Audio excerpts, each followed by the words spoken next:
Nang pasimula, nilikha ng Diyos ang langit at ang lupa. Ang lupa ay walang anyo at walang laman, at binabalot sa kadiliman ang kalaliman, samantalang ang Espiritu ng Diyos ay kumikilos sa ibabaw ng mga tubig. At sinabi ng Diyos, magkaroon ng liwanag, at nagkaroon ng liwanag.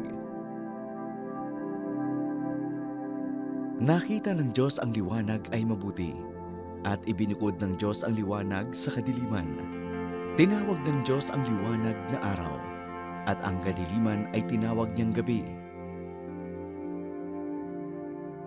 Nagkaroon ng gabi, nagkaroon ng umaga ng unang araw.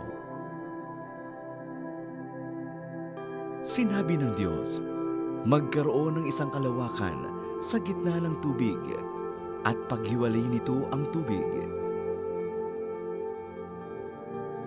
Ginawa ng Diyos ang kalawakan, at ibinukod ang tubig na nasa ilalim ng kalawakan mula sa tubig na nasa itaas ng kalawakan, at ito'y nangyari.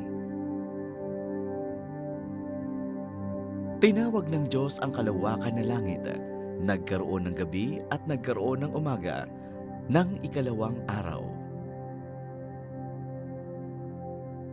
Sinabi ng Diyos, magtipon ang tubig na nasa silong ng langit sa isang dako, at hayaang lumitaw ang lupa, at ito'y nangyari.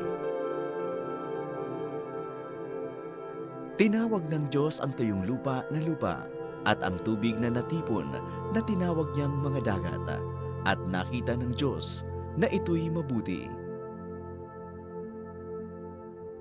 Sinabi ng Diyos, sibulan ang lupa ng halaman, ng mga tanim na nagkakabinhi, at ng punong kahoy na namumunga ayon sa kanyang binhi, ang bawat isa ayon sa kanyang uri, sa ibabaw ng lupa, at ito'y nangyari. At ang lupa ay sinibulan ng halaman, ng mga tanim, ng mga nagkakabinhi ayon sa kanyang sariling uri, at ng punong kahoy na namumunga ayon sa kanyang binhi, bawat isa ayon sa kanyang uri.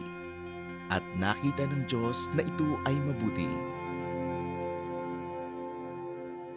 Nagkaroon ng gabi at nagkaroon ng umaga ng ikatlong araw. Sinabi ng Diyos, magkaroon ng mga tanglaw sa kalawakan ng langit upang ihiwalay ang araw sa gabi, at ang mga ito ay maging palatandaan para sa mga panahon, sa mga araw, at sa mga taon. At ang mga ito'y maging tanglaw sa kalawakan ng langit upang tumanglaw sa ibabaw ng lupa, at ito ay nangyari.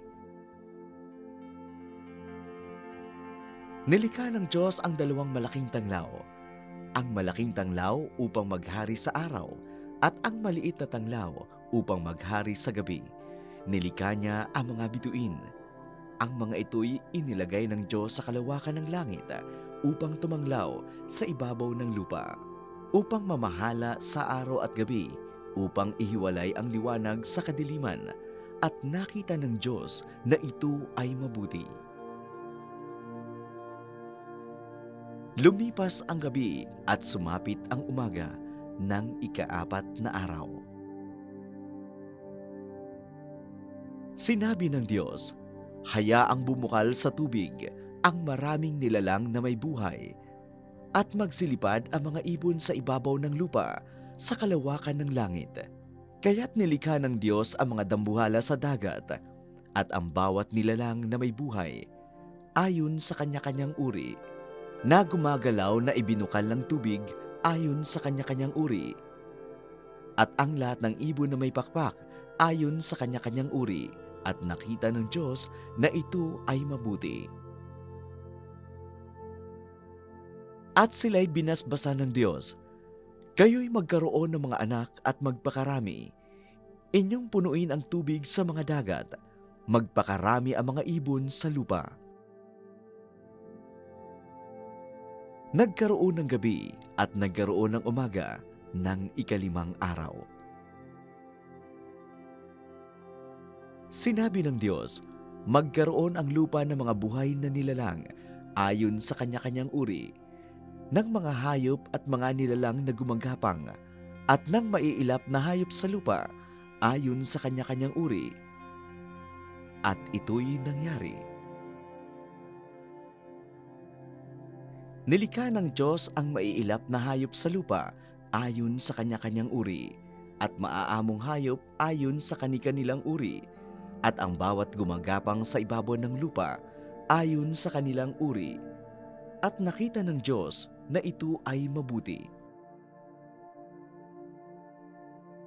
Sinabi ng Diyos, lalangin natin ang tao sa ating larawan ayon sa ating wangis, at magkaroon sila ng pamamahala sa mga isda sa dagat, sa mga ibon sa himpapawid, sa mga hayop sa buong lupa, at sa bawat gumagapang sa ibabaw ng lupa. Kaya't nilalang ng Diyos ang tao ayon sa kanyang sariling larawan, ayon sa larawan ng Diyos siya nilalang. Sila'y kanyang nilalang na lalaki at babae. Sila'y binasbasan ng Diyos, at sa kanila'y sinabi ng Diyos, kayo'y magkaroon ng mga anak at magpakarami. Punuin niyo ang lupa at supilin ito.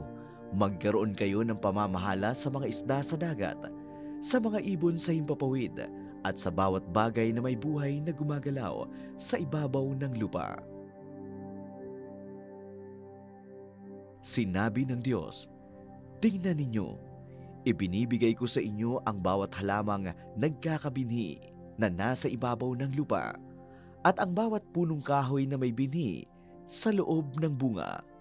Ang mga ito'y magiging pagkain ninyo.